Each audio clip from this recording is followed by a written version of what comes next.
Cincinnati's hoping fans will have something to celebrate after months and months of speculation and negotiation and last-minute deals.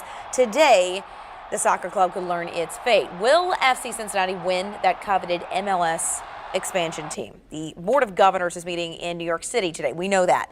Number one topic, of course, is expansion. So we bring in Night on Your Side sports anchor Broo now with what may happen. So take me through this. Who is voting on this? Is this all the current franchise's ownership groups? 23 owners get to vote today as to whether or not there will even be expansion, and if so, how many teams. So that's an all-day presentation by the expansion committee and then a vote after that. What do you think? I think they're going to take 2 teams. I think they could take 3 because they have a problem in Miami with David Beckham's ownership group. It's supposed to come into the league in 2019. It's not ready.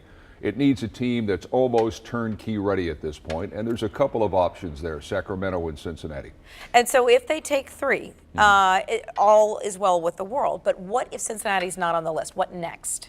Well, I think then that goes back to the politics of Cincinnati. I mean, all of this funding and scheming that's been going on for the last couple of weeks, months, probably gets thrown back to ground zero, and they'll have to start all over again. The problem with postponing expansion to the next round is it's expected the expansion fees are going to go up. Right. They're at $150 million right now. Let's say they go to $250 million. That may be too rich for this ownership group. But to me, and for the last market I worked in, Cincinnati kind of has a similar story than Sacramento did. And Sacramento was passed over initially. Right. And so there's almost a little bit of precedent there for almost a similar situation with FC Cincinnati's in. And there's a situation, too, where it's like, well, we're looking at Sacramento simply because it's their time. In other words, the only reason they're there is because it's their time. It's a smaller story, to be honest with you. The fan base isn't there in Sacramento like it is here. Right. And Nashville has no track record, and Detroit has no track record, except it's a bigger market.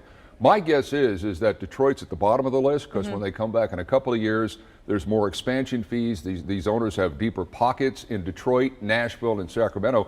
They all have NFL ownership groups in their ownership group. Sacramento just got Meg Whitman to join last week.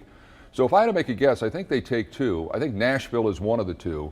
I think Cincinnati's in pretty good shape. The deal is, though, and for people who are not soccer fans, and there's plenty of them out there, they're like, you keep saying today's the day, today's the day, today's the day. And it's been like that for weeks now. We keep saying it's expected to happen today. There's no guarantee anything could happen today. I think the vote will come down today, and then it's a question of whether 23 multimillionaires and some billionaires can keep their mouths shut. I think it's going to leak.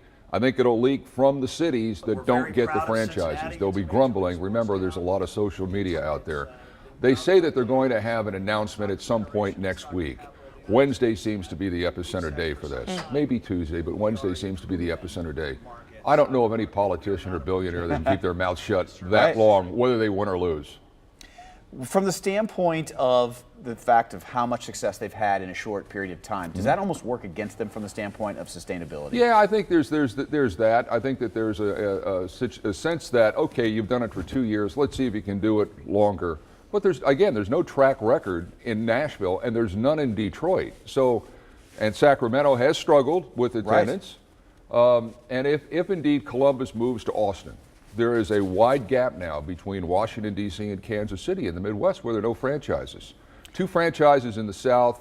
If you look at Chicago and consider that Midwest, a lot of people do, I consider it upper Midwest. I guess you can make an argument there, but there's that wide swath there in the Midland and a state with almost 12 million people that wouldn't have a franchise. So decision day, but still a lot up in the air. Yeah. And of course, we will keep you posted, whatever happens. Ken Broo, thank you for coming in. It's good to see you guys. You too. Good to see you too, Fred. In the flesh.